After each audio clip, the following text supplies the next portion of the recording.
Pokoke kula warai iki sampeyan nak ketemu Allah ben selamat niku kula jamin lah. Nah ilmu kula niku orisinil. Allah niku gak ada adat, gak ada sunnah dalam bahasa Quran. Perkara iku ana alamate. Dadi misale ana mendung, alamate napa? Udan. Terus Allah niku nggih damel sistem. Misale waladzi ja'ala syamsa diya awal qamara nura wa qaddarahu manazila li ta'lamu adadas sinina napa wal hisab. Sehingga di sistem itu kita tahu musim hujan itu misalnya musim ini. Kalau musim kemarau ini, posisi bintang pas di sini.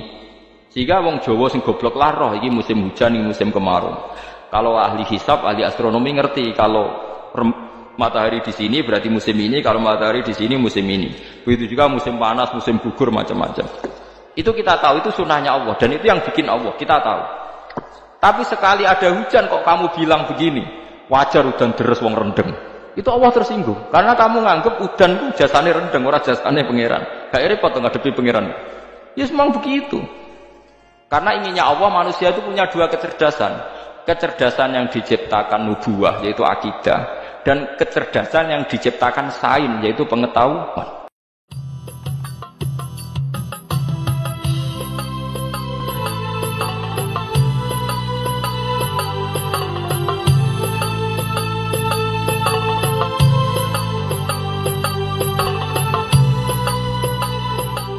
Di kalau terangno nggih cara madzhab Abu Hanifah banyu iku ora iso najis. Wis pokoke banyu iku nyucekno dadi ora iso napa najis. Tapi kalau dalam madzhab Syafi'i itu air yang tidak sampai 2 kolah. 2 kolah niku ukuran 1/4 itu sekira-kira 1 meter persegi. Berarti kiri kanan atas bawah niku napa? 1 meter niku pun 2 napa? Kolah. Niku nak cari Imam Syafi'i jika air sebelum 2 kula itu kena najis sedikit rubah atau tidak rubah najis, ya. Tapi kalau terlalu banyak, meskipun kena macam-macam tidak nopo, tidak najis. Terus ila mata ghayyara kecuali yang rubah. Di misalnya ada limbah, ada kubangan besar gitu yang beribu-ribu liter, tapi kok warnanya sudah warna coklat, ya kayak tinja macam-macam itu dihukumi nopo? Najis. Tapi wis macam-macam lah mazhab dalam air. Tapi saya pastikan itu mazhab ulama. Saya pastikan itu mazhab ulama. Kalau teks hadisnya begini nih. Monggo nak jenengan ape latihan ijtihad. Kok menyesatkan ya ora apa-apa, sementing ini latihan. Jadi di Madinah, ini hadis di Musnad Ahmad. Di Madinah itu ada sumur, bukan sungai itu. Saya ulang lagi sumur, bukan sungai. Kalau sungai itu konotasinya kan luas, panjang, mengalir. Ini sumur, bener-bener apa? Sumur. Sumur, ya gedene sumur enggak sepiro. Nabi itu wudu di situ, terus diingatkan ya Rasulullah, itu sumur dulu zaman sebelum engkau datang, sebelum ada Islam di sini, dipakai pembuangan jifah, batang anjing, dan nyuwun sewu kotoran orang haid. Ya kotoran orang haid. Terus saat itu Nabi ngendikan al-ma' tahurun la yunajjisuhu syai'un. Kata Nabi yang namanya air itu menyucikan. Tidak pernah bisa kena najisnya. Al-ma' tahurun la yunajjisuhu syai'un. Terus Nabi wudu. Ya sudah begitu. Ya sudah begitu sampe rasa bojiro-jiro. Alhamdulillah hadisnya ngono. Ya kan ya, paham kan ya? Mana nak sampean ditangkleti? Kulon sering ditanya sama orang-orang Jakarta, Gus, saya ini punya air langganan PDAM, itu dikelola dari sungai ini. Padahal sungai ini mulai tinja sampai sapi tank macam-macam ya ke situ semua, Gus. Terus gak baunya karena kaporit. Itu gimana itu, Gus? Suci ndak itu? Terus saya tanya, lah kamu pakai ndak? Ya sudah pakai, tapi tertanya hukumnya. Itu kan seperti yang di Jakarta itu kan misalnya yang diolah itu kan sungai macam-macam tuh. Lah itu yang limbah keluarga ya kalau untuk nyuci piring enggak apa-apa. Sapi tank macam-macam kan ke situ juga. Ya kan ya, cara kok istihad ya. Karena kalau menurut Syafi'i 2 kolah pun tidak ada pengaruhnya kalau terlalu banyak apa? Bahan yang apa? Najis, yang limbah itu yang najis. Ya jelas najis ya. Kalau teletong sapi kan ijek ono intikal madhab Rasul Makul Tohir. Kotoran hewan suci itu suci. Masih banyak mazhab yang mengatakan bahwa kotoran barang suci itu suci, masih bisa intikal. Kalau kotoran manusia itu lebih kriminal, enggak ada mazhabnya itu. Jadi kotoran wedhus iku ana ulama sing darani suci, tapi nek kotoran ruhin gak ono. Nah, itu kan repot. Makanya kata sebagian ahli hadis, sebaiknya hadis itu tidak usah diijtihadi, pokoknya Nabi ngendikan begitu gitu. Ya sudah orang terus ya sudah begitu. Paham ya? Terus seperti di sini misalnya yang di sini Gajah Wong itu kan atasannya sana mulai kali Code kan wong macam-macam. Mulai wong buang kotor air besar, air kecil kan lewat semua. Macam-macam. Makanya masalah air itu pokoknya sifatnya air itu ma'an tahura, sifatnya air itu mensucikan. Mensucikan itu dua dalam mazhab Syafi'i itu. Air dan tanah. Ya, air dan tanah. Terus sama Abu Hanifah ditambah satu. Ini kalau sampai coba tidak apa-apa, api. Makanya kalau ada boto, coroknya apa Mus? Boto ya? Boto bangunan apa? Boto. Itu kan kebanyakan kan kadang kan tipak buahan pletong itu kan ya. Terus dipakai boto. Dicampur-campur, diulet-ulet. Terus jadi apa? Boto. Cara mazhab Syafi'i tetap najis, dipakai masjid tidak bisa karena sebagian bahannya dari apa? Najis. Cara mazhab Hanafi suci karena sudah dibakar.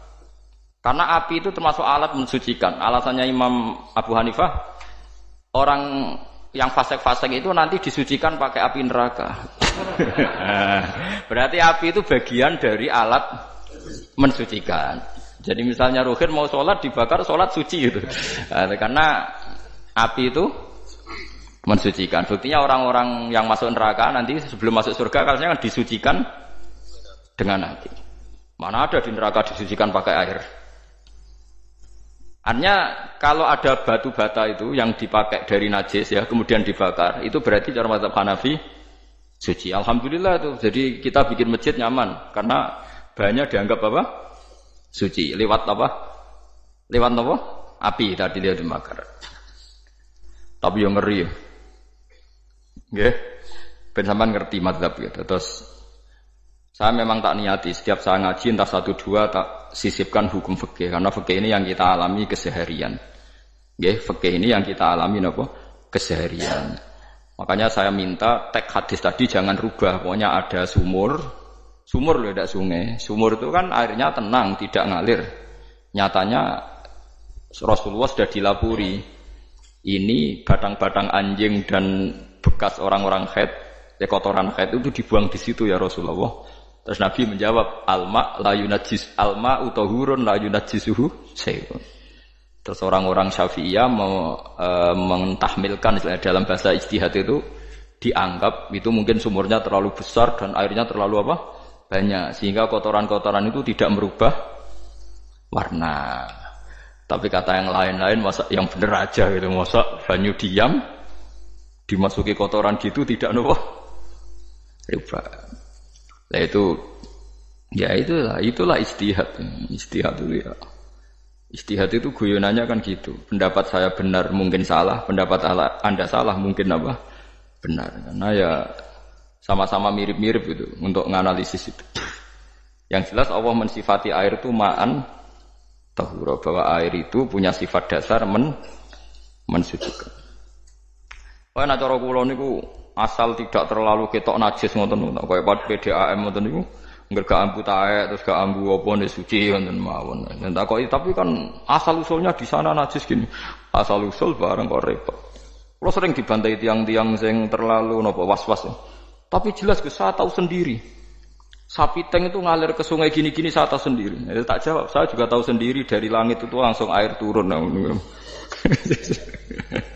Jadi artinya kalau dia melihat sisi najis ke sapi teng, kalau melihat sisi dari gunung Merapi, dari langit kan langsung turun. Jadi kalau eling najis ya, tak eling sucine kan saya gitu. Dia ngilingi yang sisi najisnya dari apa? Limbah apa? Keluarga. Wa anzalna minas sama'i ma'an tahura. Air itu mensucikan.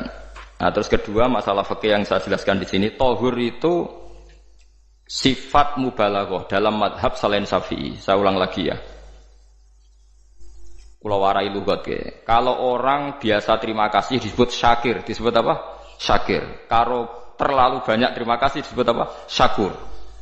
Kalau kadang memaafkan disebut ghafir, orang yang memaafkan. Kalau sering memaafkan disebut ghafur. Jadi dalam disiplin lughat, kalau wazan fa'ul itu berarti menunjukkan terulang-ulang. Paham nggih Pak? Apa? Terulang-ulang. Sehingga mazhab selain Syafi'i mengatakan air satu ciduk kan ya. Dipakai wudu, setelah itu mustakmalnya dipakai lagi boleh. Mustakmalnya dipakai lagi boleh. Alasannya fa'ul itu mubalaghah gitu loh. Jadi sesuatu yang terulang. Paham ya? Saya ulang lagi ya. Tohur itu kan wazannya fa'ulan. Tohuran berarti wazannya fa'ulan. Fa'ulan itu berarti ikut wazan mubalaghah. Kalau ghafir mengampuni, kalau ghafur sering mengampuni. Syakir terima kasih, kalau syakur sering terima kasih. Berarti kalau tohir suci, kalau tohur sering mensucikan. Nah, makanya selain Syafi'i mengatakan air asal suci mensucikan dipakai berkali-kali tetap suci mensucikan. Artinya ada mustakmal, ya ada apa? Tapi kalau dalam mazhab kita kan sekali bekas wudu mustakmal, bekas junub mustakmal karena sudah pernah dipakai sesuci. Nah itu mazhab kita. Mazhab Syafi'i sama anut di soalnya kalau cerita sama nak kedesek nggih nganggo sing gampang mawon. Jadi gampang kan. Ya masuk akal karena memang wazan fa'ulan itu untuk litakrir tadi untuk mengulang kayak ghafir nyepuro ghafurun sering nyepur. Paham ya? Makanya orang itu kalau zalim itu ya zalim, kalau zalum banget zalime. Makanya disebut Quran wa kanal insanu zaluman jahula. Zalim itu zalim biasa, zaluman banget zalime. Jahil itu goblok biasa, jahulan banget gobloke. Berarti kalau tohuron banget nyuciin, berarti diulang-ulang. Makanya mazhab lain mengatakan air itu tidak ada mustakmal. Dan saya kadang ya intikal mazhab begitu. Nah intikal gimana? Coba kalau di hotel itu mustakmal. Hotel itu kan kotaannya cilik toh kan. Tahu nggak hotel mari rohen. Kotaannya cilik. Terus kalau kita misalnya junub atau apa pakai ciduk itu kan tetap nyiprat Mus. Nyiprat kena banyu di kotak yang cilik. Jadi kalau gak intikal mazhab pusing kan kita. Iya kan? Terus kemudian intikal lah suci guys. Takoki pangeran, kok mbok bolak-balik intikal mazhab Gusti. Jare sapa jare Gus Pak takoki. Lah kowe muni kowe karo takoki malah pusing. Kayak Mbah Khalil Bangkalan itu. Kalau nalkin mayit itu masyhur Mbah Khalil Bangkalan. Tidak nalkin mayit itu. Yo kan yo, aku sibuk urusanku akeh. Takoki malaikat ngenteni Mbah Khalil. Tinggal mire. Sing ngono tok. Nalkin meneh. Yo jiyo, soe nak takoki malaikat marbuka manabiuka ngenteni ketuane. Maksudnya ngenteni dekne. Ya sudah ditinggal itu. Ya orang ditakoki wong dekne orang kabudut. Pokoke diwarai kabeh. Nah, terakhir beliau rodok modern. Ngenteni ketua rombongan kok. Jadi nanti yang jawab itu ketua rombongan. Tapi aja tiru kan ngomong takoki malaikat ngentosi Gus Pak. Aku teko tutuki mawon Gusti. Sewen. Yakin mugorokin ngomong ngoten kula ngomong kan akhir. Kamu tahu kan tugas standar Anda apa? Ya tugas standarnya mungkin akhir nutuki iku wis biasa ya. Biasa nutuki takkan apa? Nah itu mungkin guyone wali ku jek mungkin. Kadang orang itu engkar ndak bisa. Yaitu tadi piye wae resmi teknya Allah tu yaumana kullu unasim bi imamihim. Nanti manusia dipanggil itu per ketuanya. Bukan per individu kesuwen. Jadi ada teori itu yang mungkin benar. Ya, teori itu yang mungkin benar karena kita nanti di mahsyar juga dipanggil ketuanya dulu. Jadi ya ma'asyarus syafi'iyah, terus Imam Syafi'i disuruh maju ya ma'asyarul malikiyah. Karena ketua ini nanti yang menciptakan mazhab. Karena ada pepatah an-nasu ala dini mulukihim. Manusia itu ngikuti tradisi ketuanya. Mungkin coba orang Indonesia mbok bodoh, mbok ora, mbok pinter, mbok ora ngger Abu Bakar ya radhiyallahu anhu.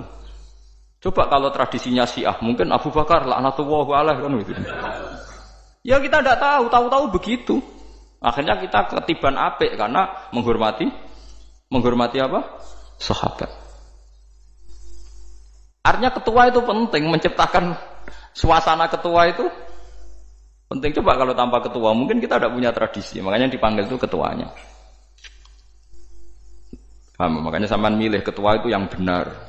Setidaknya orang ikhlas, misalnya rapati bener, penting itu ikhlas. Ngeri itu kalau pas sampean dipanggil nunjuk ketua itu, kemudian ketua partai, wah panggil pangeran bingung sampean. Ketua sopok nyebut ketua partai. Ketua di partai dia celok pangeran Melayu. Wah ngadepi pangeran meriang tetep. Paham ya? Jadi nanti sampean itu ditanya itu lewat nopo? Lewat nopo? Ketua. Terus ketua nanti itu ngecek ada nur yang dipakai alamat dia ngikut tindak. Nah, yang paling ngeri ya termasuk Rasulullah. Rasulullah itu nanti pakai standar itu. Inna ummati yut'auna yaumal qiyamati hurran muhajjalin min atharil wudu. Itu kan ada tanya jawab sama sahabat. Kata Rasulullah, kamu tidak usah khawatir kalau saya meninggal. Meninggal saya itu baik. Hayati khairun lakum wa mamati khairun lakum. Saya hidup di antara kalian ya baik, setelah saya meninggal juga baik. Ya Nabi ya unik. Amma hayati fali asunna lakum as-sunan. Kalau saya masih hidup berarti saya bisa meneladani kamu melakukan beberapa sunnah, beberapa tradisi. Sunnah itu tradisi. Jadi orang kudu artinya sunnah itu wajib atau sunat. Buktinya di Quran ada sunnatallahi latif sunnatullah fil ladzina khalau min qabl. Jadi sunnahnya, tradisinya Allah menghukumi orang-orang dulu. Itu bisa orang benar, bisa orang enggak apa? Benar. Kata Nabi kalau saya masih hidup, fali asunna lakum asunan, saya bisa mentradisikan kamu beberapa sunnah, bisa wajib, bisa sunnah.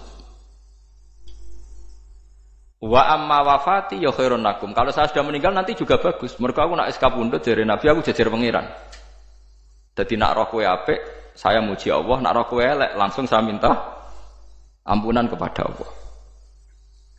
Dan semua umatku nanti diampuni. Terus Nabi mulai menangis, tapi ada beberapa masalah.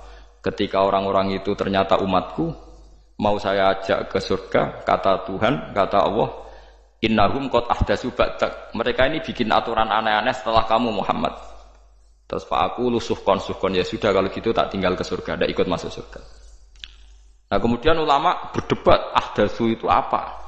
So, ada yang itu bid'ah gitu, macam-macam. Kalau ulama Sunni ahdatsu itu ya bid'ah ibadah mahdhah. Jadi misalnya orang melakukan sholat zuhur kok 6 rakaat itu kan wong nganggur papat es kesel kok malah muni 6 itu. Utawa zuhur kok mau 3 rakaat itu kan ya itu bid'ah. Karena ibadah mahdhah. Tapi kalau masalah sosial itu fleksibel. Fleksibelnya adalah misalnya dulu Nabi naik unta, orang yang anti bid'ah juga naik Innova. Padahal dulu naik unta. Orang-orang yang poligami itu ya tidak nunggu istri pertama mati. Padahal dulu Nabi poligami setelah Sayyidah Khadijah meninggal. Ya mereka baik-baik saja. Alasannya poligami sunnah Rasul. Padahal nak detailnya sunnah Rasul poligami setelah istri pertama meninggal. Jadi kayak Robin itu belum boleh. Istrinya kan masih hidup 2 dia.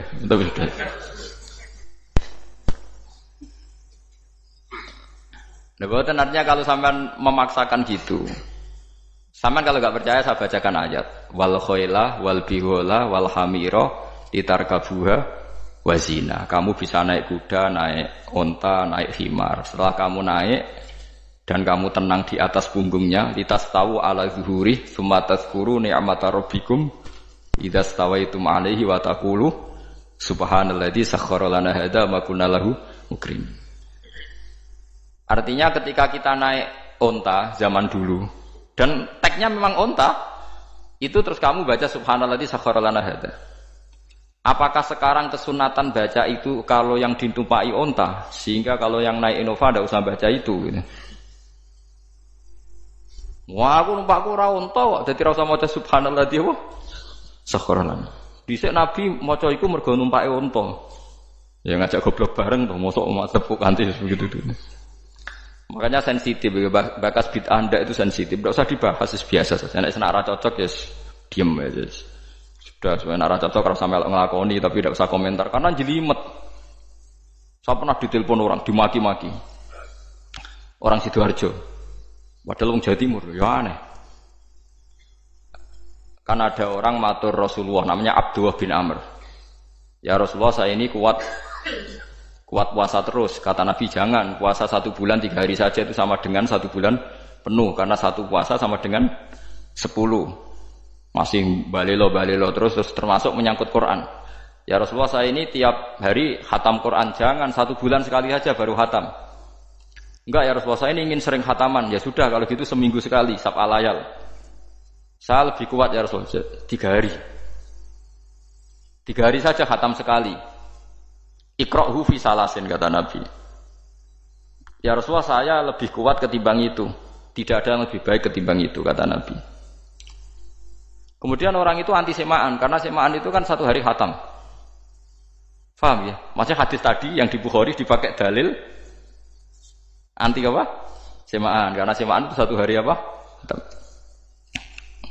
Lewat telepon pertama lewat santri saya, terus lama-lama lewat telepon. Terus saya tanya, kamu bacanya hadis kira-kira sama saya banyak mana? Kayaknya banyak jenengan. Terus saya tanya, betul Nabi menyuruh khatam tiap 3 hari? Ya. Betul Nabi nyuruh khatam tiap 1 bulan? Ya. Ya sudah, lakukan saja. Anda sering enggak khataman tiap 3 hari? Enggak pernah, setahun aja enggak mesti. Lah iya, kalau Nabi melarang baca Quran tiap hari kamu setuju, tapi Nabi nyuruh tiap hari khatam kamu tidak setuju. Enggak apa-apa, kamu anti semaan enggak apa-apa, tapi lakukan perintah Nabi tiap 3 hari khatam. Menang deh. Lah itu maksud saya. Anda tidak apa-apa milah-milah bid'ah sesuai versi Anda, pemahaman Anda, tapi yang fair. Kalau Anda anti semaan ya harus tiap 3 hari khatam, karena dawuh Nabi iqra'hu fi kulli salasin. Enggak juga kan, mereka juga orang yang enggak jarang baca. Jarang baca apa? Lah itu enggak fairnya di situ. Makanya dia biasa mawon. Cuman semaan apal Quran wis semaan. Nah, apal Quran ya wiridan, malah lucu to apal Quran kok semaan. Ya yes, ngono ae apal ya nyemak ren, kok kesel ya mulai. Timbang nyemak sampai gremeng. Bariku mangan entek akeh kan malah lucu. Wong nyemak yo udah kurang ajar. Jajal kok nyemak kifa delok ngarep mbek guri tok, agar kebar ya wis. Aku serah kelakuane wong nyemak. Kan dekne ra apal kan ya. Biasane nyegat guri to. Kok agar gurine kembar pojok ya. Wis. Kok agar gurine pojok kembar. Ya sing semaan akhire pinter sing maca kembar gurine. Paham gitu, terus wau ya tohuron ya tak latih memahami Quran secara lugat. Quran bagaimanapun bilisanin arabiyyin mubin. Ada ulama yang berpendapat tohir itu dimubalaghahkan tohur, seperti ghafir ghafur, syakir syakur. Sebab itu menurut mazhab ini tidak ada air apa mustamal. Tapi kita biasa mazhab Syafi'iyah apa? Ada apa? Ada mustamal. Itu masalah-masalah ijtihadiyah, ini masalah-masalah ijtihadiyah. Kalau masalah ijtihadiyah tadi pendapat saya benar, mungkin salah. Pendapat Anda salah, tapi ya mungkin benar. Wa anzalna minas samaa'i ma'an tahura. Mutahhiron tegese banyu iku sing nyucekno. Linuhya supaya maringi urip ingsun. Bihi sebab anane banyu baldatan ing daerah maitan kang mati. Jadi istilah resmine pangeran yo, aku nak nguripno bumi iku yo nganggo lantaran banyu. Dadi aja mbok soal pangeran kok butuh lantaran. Waduh repot. Mung Qur'ane pangeran dhewe istilahna aku nak nguripno bumi lewat lantaran banyu. Ora usah mbok jero-jerokno. Pangeran kok butuh lantaran. Ndak usah lantaran lah yo iso, tapi nek Allah nganggo lantaran yo oleh, yo aja terus Allah kok nganggo wasilah. Wah yo malah kacau. Ora usah ngono-ngono, ora usah mikir. Pokoke Quran diwaca ora usah dipikir, pun iman wonten mawon kok repot. Iman kok napa? Kok repot. Linuhya supaya ngurip-ngurip sapa ingsun bi sebab banyu. Baldatan ing negara atau daerah maitan kang mati. Jadi sampean jangan mengatakan kalau Allah untuk menghidupkan bumi butuh air, ya keliru. Allah itu tidak butuh apa-apa, nggih. Allah itu tidak butuh apa-apa. Tapi kalau Allah punya sunnah, punya adat menghidupkan bumi itu pakai air, ya Allah jangan kamu atur, kira pangeran kok ngatur. Itu kan ada cerita di kitab-kitab itu termasuk di Ihya ini. Nabi Musa itu sok dekat Allah. Jadi enggak mau mimik obat. Membuktikan bahwa Allah itu tidak butuh wasilah. Aqaqir itu maknanya obat-obatan yang dari herbal, itu bahasa Arabnya apa? Al-aqaqir. Dia setiap konsultasi sama dokter disuruh minum herbal itu. Enggak mau dia. Enggak, saya akan disembuhkan Allah langsung, enggak usah lewat obat apa herbal katanya. Tiap dokter ditanya jawabannya sama. Oh, dokter goblok. Kamu belum tahu ya kalau Allah itu enggak butuh wasilah. Malah marah-marah dia tuh. Akhirnya dia konsultasi langsung ke Tuhan. Apa betul ya Allah saya butuh minum akokir kan? Terus lah kata dokter gimana? Karena herbal itu fungsinya gini-gini. Terus Musa sing gawe fungsi herbal ngono iku sapa? Nggih jenengan. Lah yo aku gawe fungsine ngono kowe ngombe kok ora gelem, sing gawe ku ya aku. Jadi sing gawe bodrek ku nek kowe ngelu, bodrek mandi sing gawe ku ya pangeran, rumangsamu sapa? Sing gawe ruhe nek bar kelon lega ya pangeran. Mangsamu sapa? Omane bojone ayu kan. Ah, sing wis pangeran ora usah aku isin gengsi, ora usah ngono. Kalau muni elek dibanding bojone ning swarga, nek ning dunya ya ayu, ngurukin ya diselera udarane. Paham gitu? Terus itu masalah yang enggak akan selesai ila yaumil qiyamah. Jadi ada cara pandang langsung Allah itu ya bisa. Tapi misalnya ada sunnatullah ya jangan kamu tentang. Termasuk Nabi Musa akhirnya Nabi Musa mau minum, setelah minum sembuh. Terus ketika sembuh diberitahu Allah, memangnya kenapa kalau minum obat itu? Obat itu ada khasiatnya yang bikin juga Allah. Kok kamu hindari itu alasannya apa? Wong yang bikin juga Allah. Makanya kalau kamu percaya wasilah, kalau terpaksa percaya, kamu harus yakin bahwa nomor satu adalah Allah Subhanahu wa Ta'ala. Kalau kamu takut orang itu syirik, ya gak apa-apa kamu lawan, harus kamu lawan. Memang selera kamu begitu. Kamu harus tidak usah ikut pakai, wong kamu khawatir, tidak apa-apa. Jadi sing khawatir syirik, ora usah nganggo ali-ali, ora usah nganggo ake. Tapi sing seneng dagangan ya nganggo. Ora usah jimat-jimatan ini niati napa booming ngoten mawon niati dak. Kula nu diakek larang sedurunge rame-rame akek. Barang akek rame terus mboten kula nggo. Wah, darani murah repot. Nggih kula mboten sombong. Dulu akeknya bapak itu zaman Bapak Sugeng tuh pernah ditawar ditukar mobil. Zaman itu mobilnya harga 60 juta. Dan itu wasiat bapak untuk saya. Saudara saya sepakat itu untuk saya. Dulu kadang-kadang tak pakai. Setelah akek booming terus dikira ini yang gelondongan berapa kilo. 25.000 muruah camah cara Jawa camah tidak pernah tak pakai. Saya yakin ikut turun itu aki-aki yang mahal itu karena dikira yang produk ya yang masal itu yang itu. Paham gitu terus sampean biar tahu duduk perkara ini. Jadi tohur ya tohuron itu sifat mubalaghah. Tapi kalau dalam madzhab Syafi'i tohur itu ismul alat. Jadi tidak maknanya mengulang-ulang sehingga Imam Syafi'i tidak membolehkan wudu pakai air apa? Mustamal. Lah menurut hadis kayaknya benar Imam Syafi'i secara lahir. Karena Nabi ngendikan sisa air wudu itu membawa dosa Anda. Kata Nabi, jika seseorang wudu maka kotorannya keluar dari ajfan, dari telapuk mata, dari apa sampai keluar dari mimbaini adzofirih, sampai keluar dari bawah-bawah apa? Kuku. Sehingga kalau air ini sudah membawa kotoran dosa Anda, berarti air ini kan sudah menjadi air kotor. Andai kan Anda mukasyafah, maka air ini sudah penuh dengan kotoran. Enggak mungkin air yang sudah penuh kotoran dipakai wudu lagi. Itu cara berpikir Imam Syafi'i. Ya sampean ikut mana ya? Ya gampang kan kalau keadaan normal ya ikut Syafi'i, kalau air banyak, kalau tidak normal ya ikut mazhab yang lain. Kan gampang. Gitu aja kok repot tuh. Ya itu pentingnya orang ngaji ya di situ tuh harus banyak pilihan. HP kartune loro masa mazhab mesti tok. Nah, gitu. Ya pokoknya gitu. Kalau yang percaya wasilah ya pakai istilah pangeran linuhyabi baldatam maita, ada kata bihi. Allah menghidupkan bumi itu dengan pelantaraan air, padahal Allah tidak butuh perantaraan. Tapi yang anti ya gak apa-apa. Memang yang percaya wasilah itu ya bahaya juga. Yes, pokoknya yes. Sudah pakai 2 kartu apa susahnya tuh? Ya gak apa-apa. Asal ada ilmunya. Ya tidak karena emosi. Memang ada apa? Ada ilmunya. Linuh ya bihi baldatam maita. Wanus qiyahu.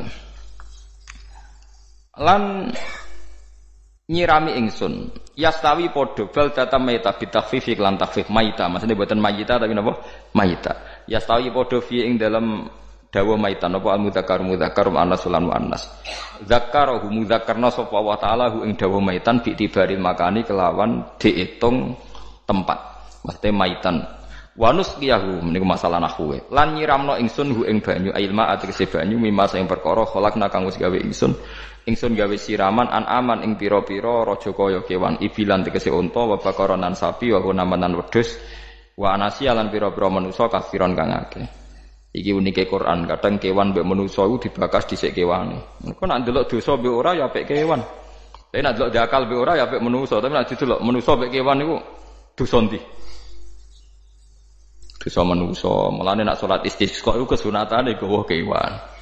Lho nggih tenan mboten guyon sampean delok kabeh kitab fikih nak salat istisqa sunatane iku wong kon nggawa apa? Kewan. Tapi aja kethek lho ya. Contone ngono iku ya kaya wedhus sapi, ngotos kaya kethek ula bulus wah, malaikate bingung.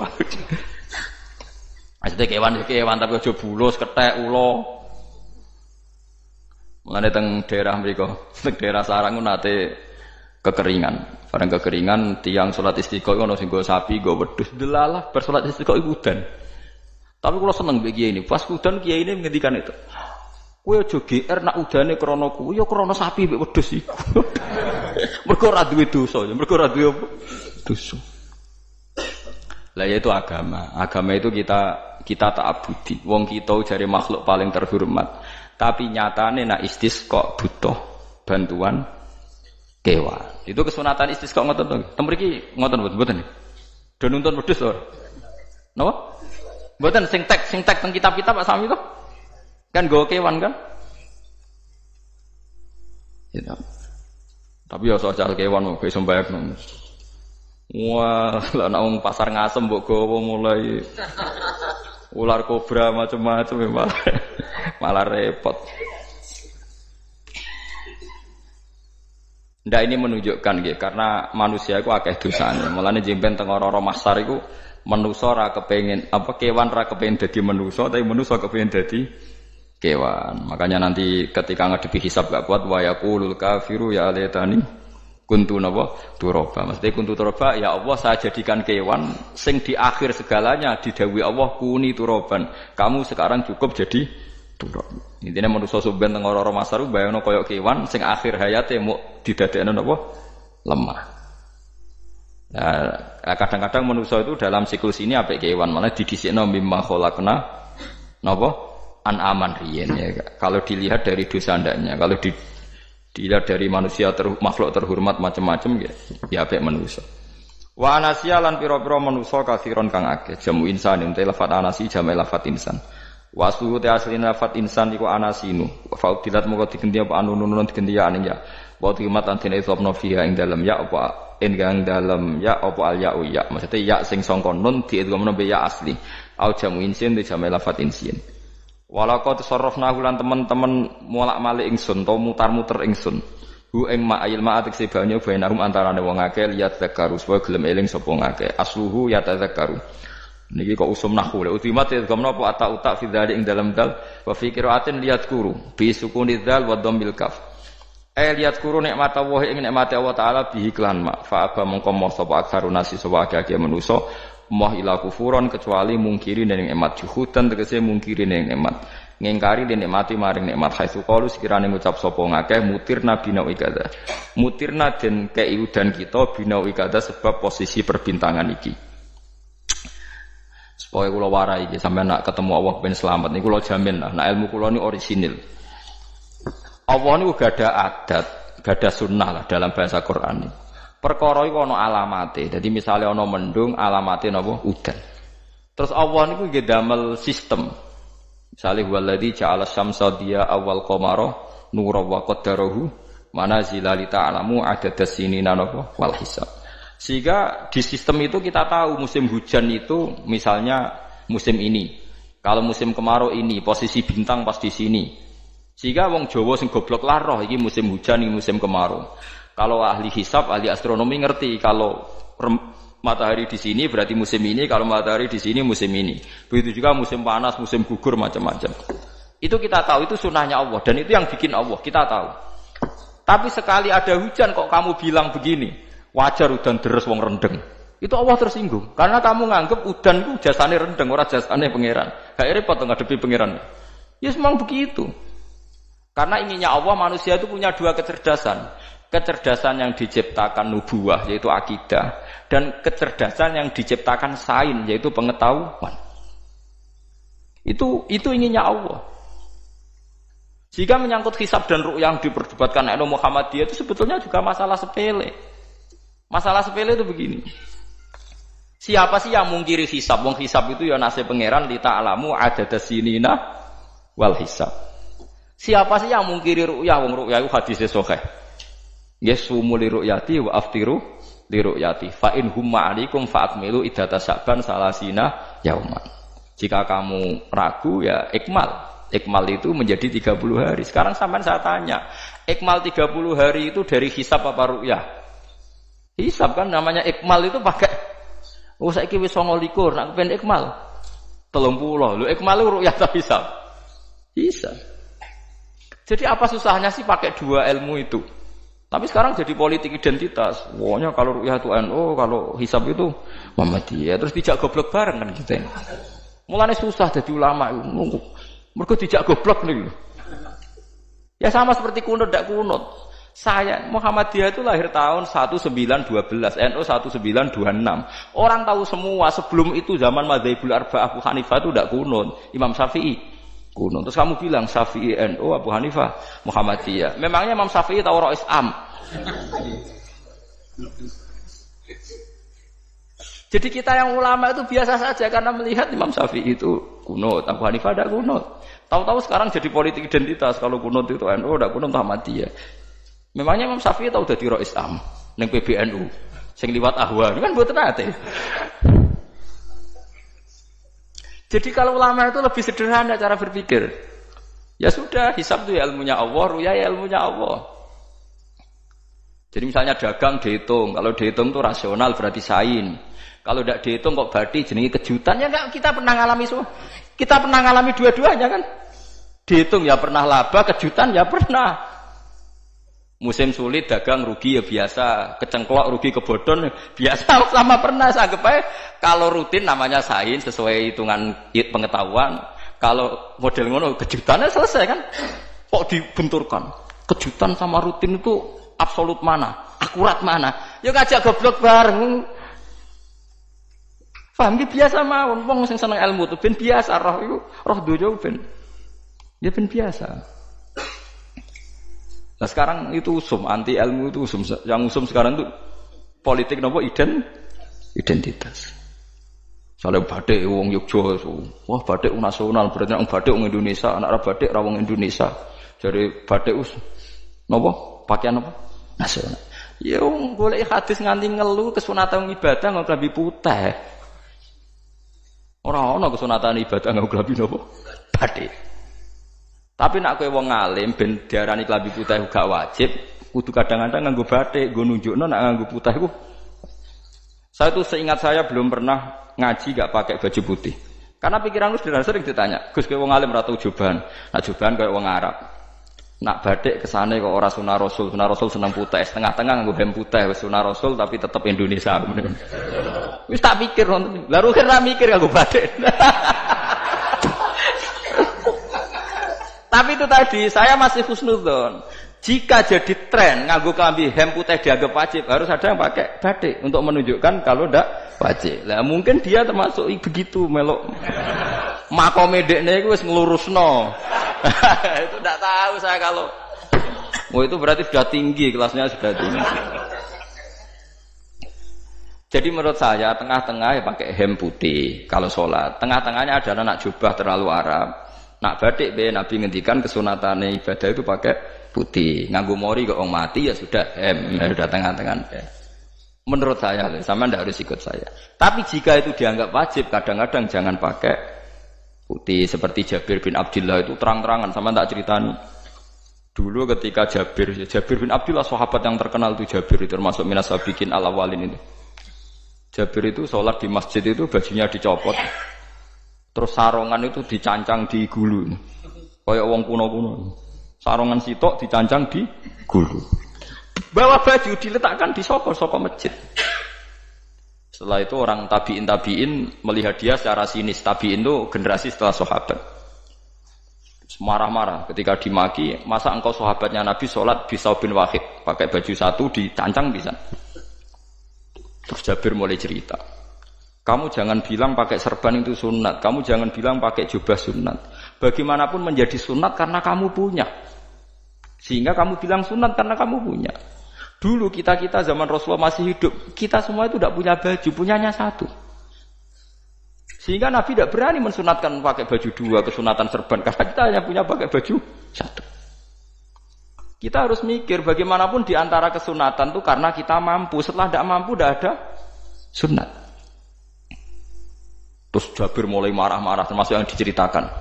Kalau kamu bungkus orang mati gimana? Ya tak bungkus utuh sampai sikil bedasi raketok. Ya kan ya, nah ini yang mati dibungkus sempurna tuh. Nanti kok pepes itu ya dibungkus.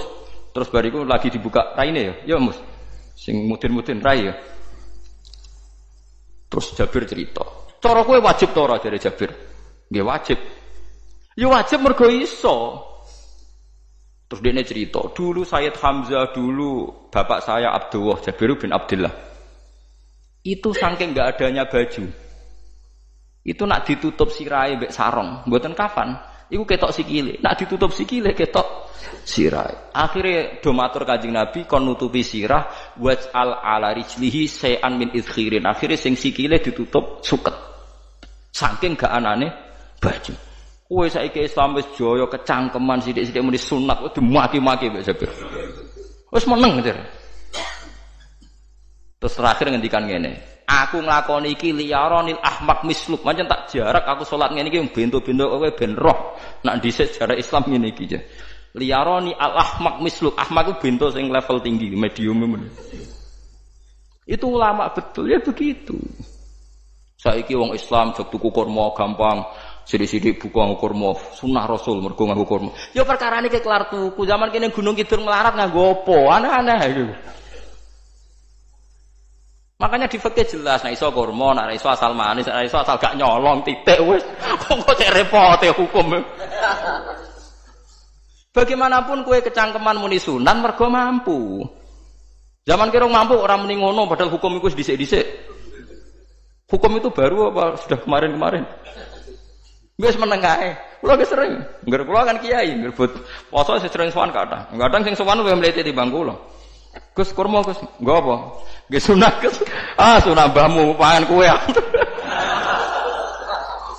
Oh kiai mbok warai ra sopan. Aku nak buka aku tegan namanya. Aneh-aneh ya. Namun ini sunah dia ora usah kecangkeman. Lagi buka kurma pirang tahun, lebih kali tahun Gus. Umur piro? 40 Gus. 38 tahun gak anggo sunah lagi 2 tahun gegere gak karuan. Biasa saja. Dulu Nabi itu ya biasa. Nabi kalau zaman ngendikan yang ngeper sampai 4 kali. Kalau gak mampu ini, kalau gak mampu ini. Nabi kalau ngendikan ya gitu sampai diulang-ulang. Karena Nabi tahu tidak semua umatnya gampang mendapatkan itu. Misalnya kafaroh puasa 2 bulan nuntut, kalau tidak bisa ngasih makan orang miskin sekian, kalau tidak bisa gitu sampai habis. Kulo ma'rufin sedekah, kalau tidak bisa ya Rasulullah firsana satin, sampai ludus gak usah siki tamrotin. Kalau gak bisa fabi kalimatin thayyibah, cangkem sing apik. Nak ra iso sementing aja merengut. Terakhir walau bitol qatin apa? Wajin. Itu lama mewarisi sekian kebaikan yang diajarkan Nabi, tidak terus dipatenkan satu ngel-ngel wong akeh.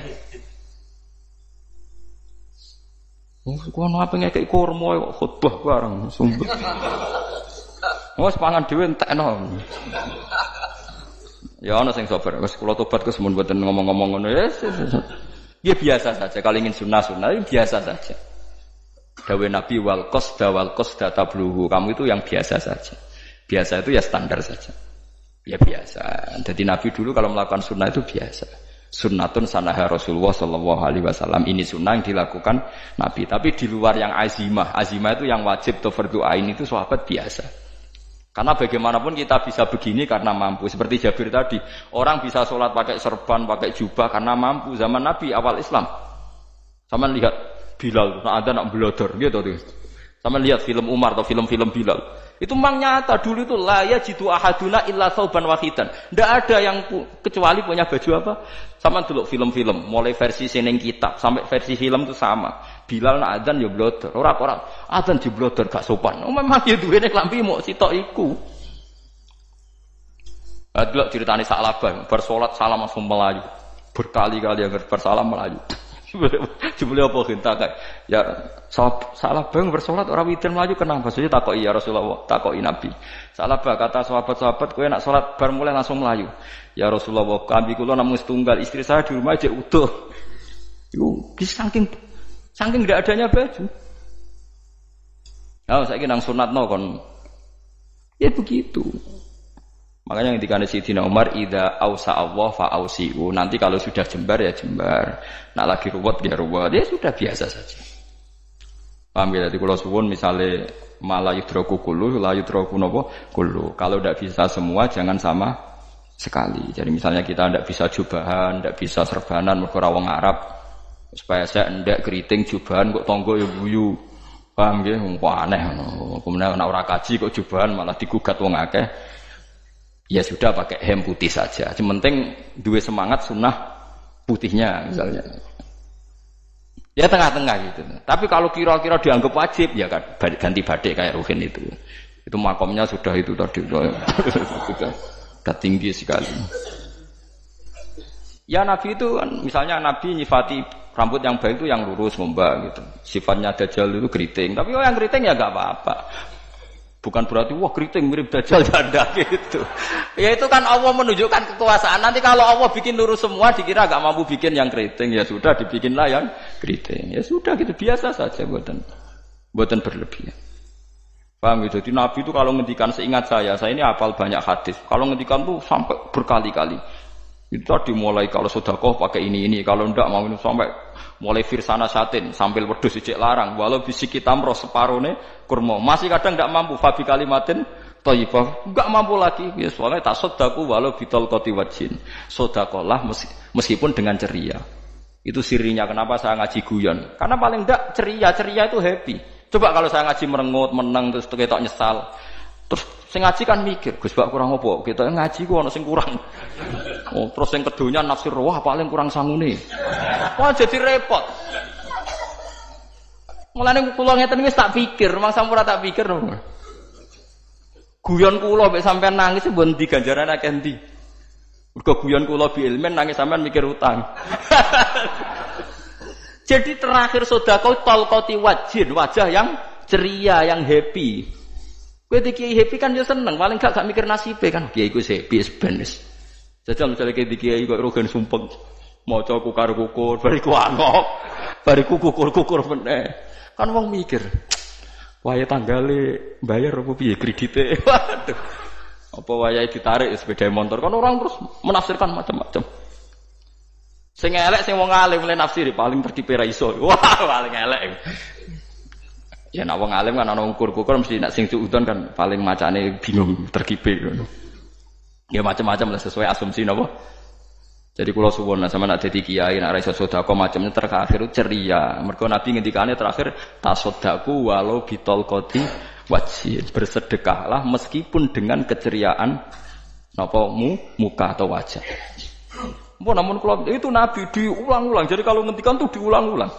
Sekarang tuh orang mau mendorong sunnah Rasul itu satu. Ya berat bagi yang enggak bisa melakukan itu apa? Yang enggak bisa melakukan itu apa? Berat.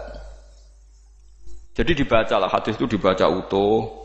Ya bukan kita apa ya mau sekolah kepingine kabeh umat Nabi itu happy. Mergo selama itu tidak maksiat berarti anut ajaran Kanjeng Nabi Muhammad sallallahu alaihi wasallam. Ma khayyira Rasulullah baina amrayni ilakhtara aisaruhuma malam yakun isman.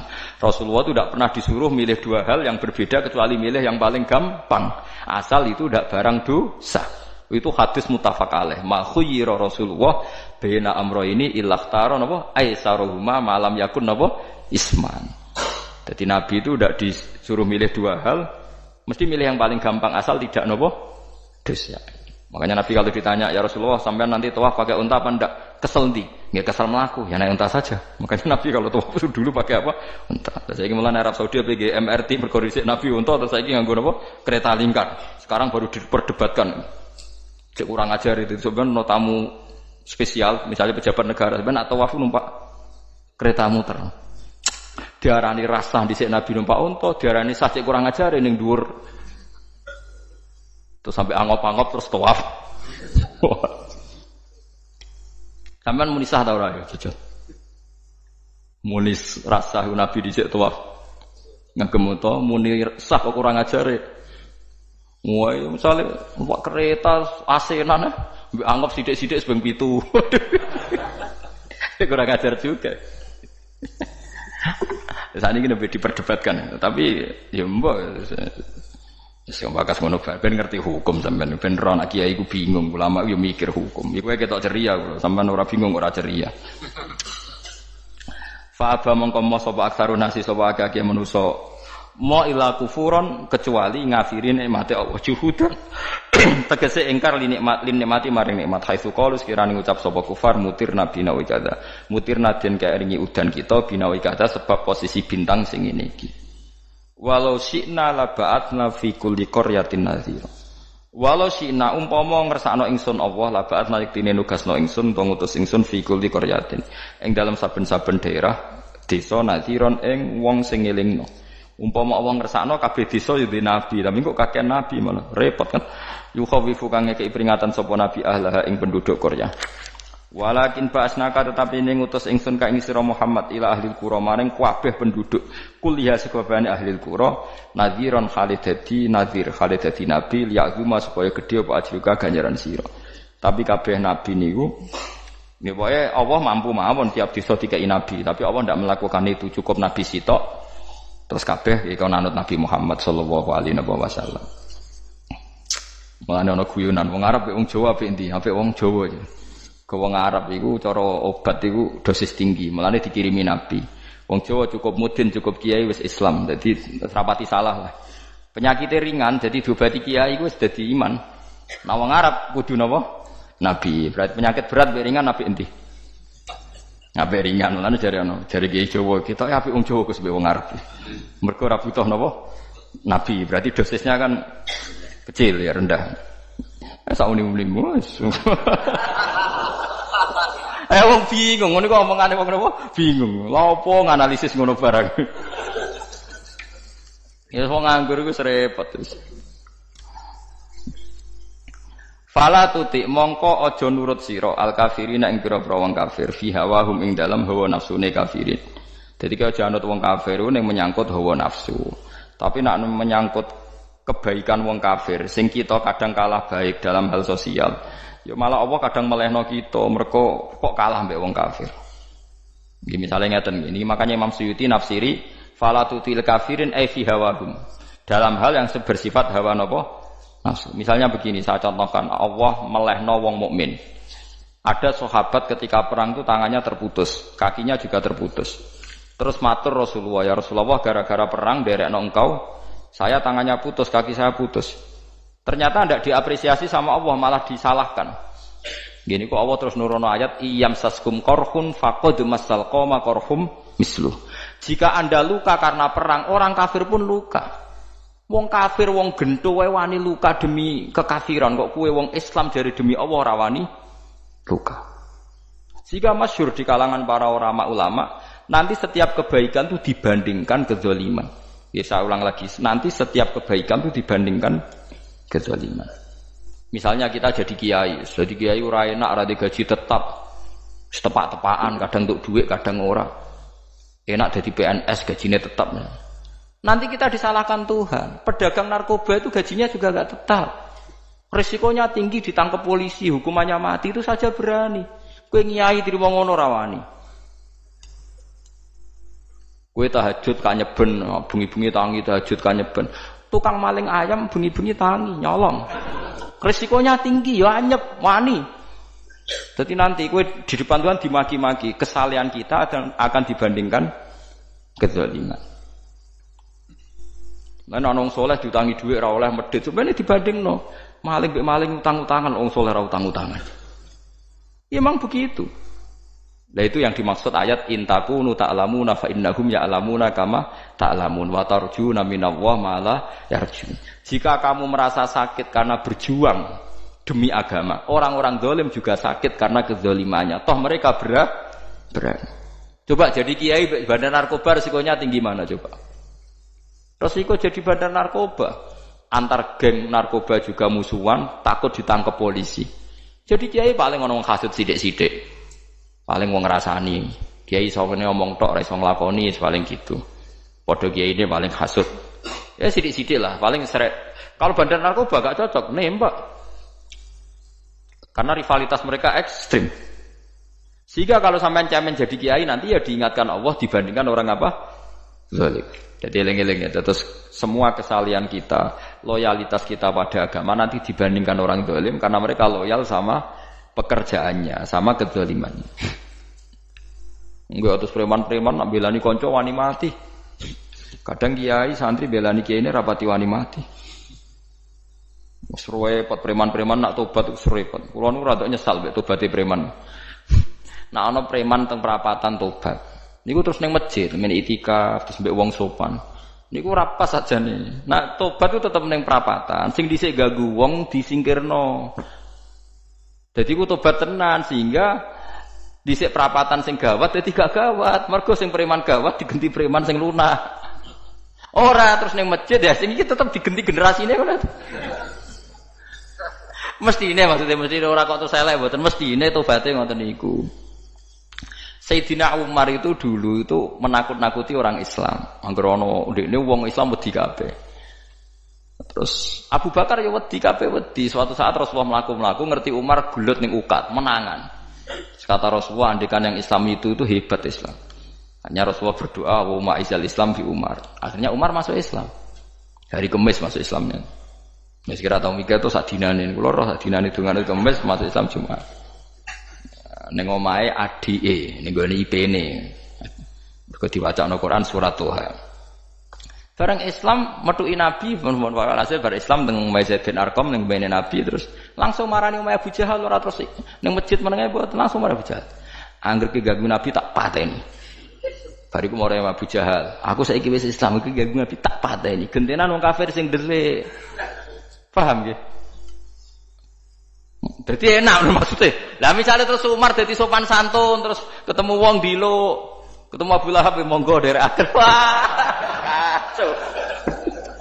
Artinya gak ada perubahan kan.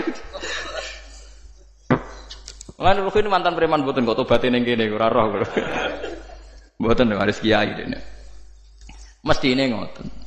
Makanya Wahsy itu yang bunuh Sayyid siapa? Hamzah. Karena dia disuruh Hindun itu istrinya Abi Sufyan itu. Itu setelah membunuh Sayyid Hamzah dan dia Islam. Dan Nabi tidak siap melihat wajah Wahsy. Sumpahnya Wahsy apa? Saya bersumpah akan membunuh orang paling dibenci Rasulullah sebagaimana saya pernah membunuh orang paling dicintai Rasulullah. Terus tobatnya dia mateni Musailamah al-Kadzdzab. Wong sing ngaku nabi ngarang Quran. Itu tuh sing mateni sinten? Wahsy. Jare Wahsy sebagaimana aku pernah membunuh orang paling dicintai Rasulullah, tobat saya membunuh orang paling dibenci Rasulullah. Ya misalnya terus Wahsy tobat, terus sampean nyapu masjid, terus gak duwe selera tarung. Zaman kafir tarungnya tenanan, bareng Islam menyapu masjid. Bariku ngiseni jedinge terus bareng jak perang wedi wae repot. Ya niku ide kula tapi ora bisa kula. Niku mau cerita ilmu, sampeyan ora kudu nglakoni. Ya tugale wong preman brah-breh. Blojo narkoba entek akeh dilakoni, nggo judi diakoni. Sewengi orang preman itu kalau judi 2 juta 3 juta. Bareng tobat ngoboni masjid 10.000. Padahal dunyane dhek akeh. Mestine tobat yo. Saya zaman judi semalam 3 juta. Sekarang kalau pengajian atau ke masjid semalam 3 juta 100 lah minimal diluwei. Ora ya malah pas tobat nglebokno amplop masjid yo 10.000, kadang 2.000. Repot-repot. Tapi ya apik tobat. Berarti iki cerita. Tidak begitu mestinya berbanding. Paham nek sampean takok tobat itu cara ulama ki ngoten niku berbanding. Mulane riyen Khalid bin Walid itu jadi panglima perang Islam itu Saya masih ingat makalahnya Khalid bin Walid. Fakama anni aktsartul qatla fi kufri aktsartul qatla fi Islam. Dulu ketika saya kafir adalah sangat banyak membunuh orang Islam. Perang Uhud kalah itu karena panglima orang kafir adalah Khalid. Dia cakap sekali dalam ngatur strategi perang. So Khalid itu utek elek kan, pikirannya ala sahabat yang menuso ruhin es kayak wong wedok ambek apa jenenge ghanimah mesti medun. Sahabat ora kabeh kaya aku kan ono kaya kue barang macam-macam. Gunung Uhud itu dhuwure mok sak musolane iki jamira Gunung Uhud kaya Merapi niku mboten. Nah kaya Merapi amanah ning dhuwur tetep ra kenek, meleyang to. Dadi Gunung Uhud itu dhuwure mok sak musolane mbok dhuwur pundi. Wong kula nate mriko bolak-balik kan nggih bisa nek urung tau. Kula kaya wong India dadi melok itikaf teng Gunung Uhud. Mbok piye dalile mbok ya ora roh. Lah itu Khalid bin Walid pinter, dia ketika kalah itu muter ke belakang terus ghanimah itu dilepas. Ya dulu itu dalam perang dulu tuh ghanimah itu kan perempuan sama apa? Ya sama barang-barang itu. Ketika dilepas itu dianggap sudah mengaku kalah. Ada sahabat yang ruhin itu udah akabir sahabat, ada sahabat papan atas, sahabat yang seperti itulah. Sahabat kebanyakan turun ternyata Khalid itu muter terus naik dari belakang. Pas sahabat turun, dia naik dari apa? Yo penak karek mana iko dhuwur, itu akhirnya kalah. Itu ya gara-gara strategi ini Khalid bin Walid. Nah terus dia bersumpah, saya bersumpah semua kecerdasan saya, semua kecanggihan saya akan saya gunakan untuk membela Islam. Nuklimake itu di perang Tabuk, di perang Yarmuk, di perang Tabuk. Itu di panglimani siapa saja yang ditunjuk Nabi itu kalah. Termasuk Ja'far bin Abi Thalib itu padahal panglima yang ditunjuk Nabi. Usamah ya kalah. Abdullah ya kalah. Semua yang ditunjuk Nabi itu mati semua. Akhirnya panglima diambil siapa? Khalid. Taruh saja gini strateginya. Anggap saja Arab itu padang pasir. Tidak sampean biar tahu bahwa orang soleh yang cerdas itu banyak. Jangan kira soleh itu tidak butuh kecerdasan, butuh. Arab itu kan padang pasir. Mau jelas gini gambarannya apa? Padang pasir.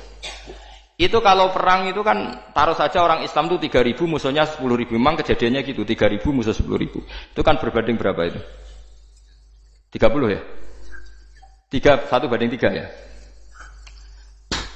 Nah itu dulu pasukan-pasukan Islam dulu itu sama-sama seperti saf salat. Jadi memanjang. Ya akhirnya perang itu kelihatan sekali mana yang sedikit, mana yang banyak. Habis Khalid strateginya dirubah. 100 orang di depan, anggap saja gitu. Pokoknya tak kayak gambaran cara Jawa paling gampang. Lagi maca kitabnya malah bingung loh. 100 pasukan kuda yang di depan itu disuruh negarkan kuda, disebut fal mughirati subha itu. Yang itu wal adiyati napa? Dobha fal mughirati subha itu. Jadi pokoknya anggap seperti itu. Fal muriyati apa? Qadha itu. Kuda yang 100 di depan disuruh menegarkan. Pokoknya kon gerak sehingga debu itu banyak bertebangan. Terus pasukan yang 3.000 itu disuruh memanjang sepanjang-panjangnya. Karena di depan ini ada tegaran kuda tadi, orang kafir yang di sana itu melihatnya ada bantuan datang baru. Wih, pasukan Islam teko wakeh, panjang lagi. Dikira jumlahnya itu sampai 50.000 lebih.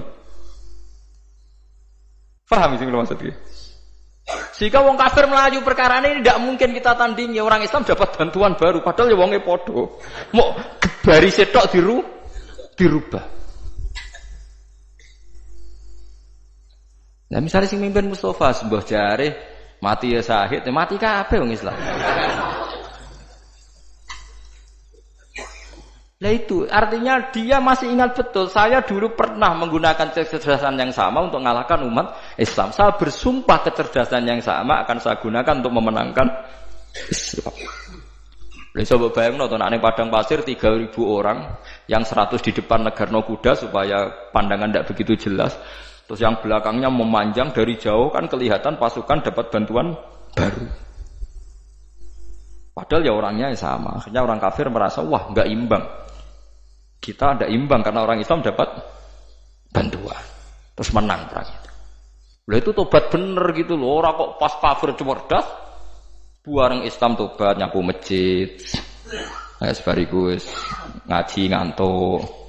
Padahal zaman kafir cerdas, memperdayakan ekonomi nganti sugih bergeder. Bareng Islam terus dunia nentek melarat, terus nyapu masjid, sebariku sholat qobliyah ba'diyah mulai, nggak poso sunat. Ya tidak apa-apa itu, tapi sugih tetap. Kok zaman kafir sugih, zaman Islam kere, mestinya zaman Islam ya sugih, terus kecerdasan dan hartanya untuk liizatil Islam wal muslimin. Mestinya, tapi ya nggak apa-apa kalau ada tobat model gitu ya nggak apa-apa. Ojo kok terus dari Gus Pak ngono ku elek ya ora, nek jenenge tobat mesti apik, tapi nggak fair gitu loh. Maksud zaman nakal serius, zaman tobat sekenanya itu kan fala tuti mongko joto atsira al kafirin ing pira-pira kafir fi hawahum ing dalem selera hawa nafsune wong kafir. Wajahidhum lan merangi sirahum ing kufar. Merangi maksudnya berjuang bihi kelawan Quran. Maksudnya hujjah. Uang iku nak merangi wong kafir nganggo Quran, ndak mesti perang iku nganggo pedang. Niki jelas kita bire ge wajahidhum bihi ebil Quran. Maksudnya perang nganggo Quran itu kita melatih argumentasi atau hujjah yang dengan hujjah itu jelas-jelas ketok bener agama napa Islam. Wajahid lan merangi sirahum ing kufar bi iklan Quran ayat Quran itu Quran jihad dan kelawan perang atau kelawan jihad kelawan berjuang kabiran kang gede. Wa wa ta'ala wa alladzi zat maraja ingkang lepas sapa Allah al-bahraini ing dua laut. Arsalat sing lepas sapa ta'ala huma ing al-bahraini mutajawiraini hale berdampingan. Hadza utawi iki ku adbun iku banyu sing banget segere, banget manise, banget segere. Furatun tur enak diombe, sadidul udzubati tekse banget manise. Iki kono nak manane mudah diminum. Wa hadza utawi iki ku milkhun iku banyu asin, ujajun tur banget paite. Syadidul muluhah tegese banget paite. Tapi wasemono sungai sing gampang diminum. Misalnya sungai Komerapi sing napa gampang diminum maksudnya mboten pahit. Ketemu laut sing banget paite, meskipun banget asine, apa hakikate gawe wajah alalan gawe sapa Allah taala bainahuma antarane banyu sing napa tawar lan banyu sing asin, Allah gawe barzakhon ing pemisah, hajizan tekse pemisah. Kita ndak tahu pemisahnya piye, pokoke akeh sing cerita banyak di tengah laut itu air napa tawar. Layah tadi itu ora campur apa hadu masalah sijine banyu asin dan banyu tawar bil akhir iklan sing liya mergo wonten apa hajiz, wonten apa hajiz ana pembatas.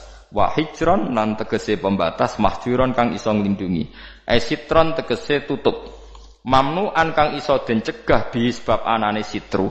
Sebab anane pembatas apa ikhtilatuhuma apa campure banyu asin lan banyu tawar. Wa alami wa Assalamualaikum warahmatullahi wabarakatuh.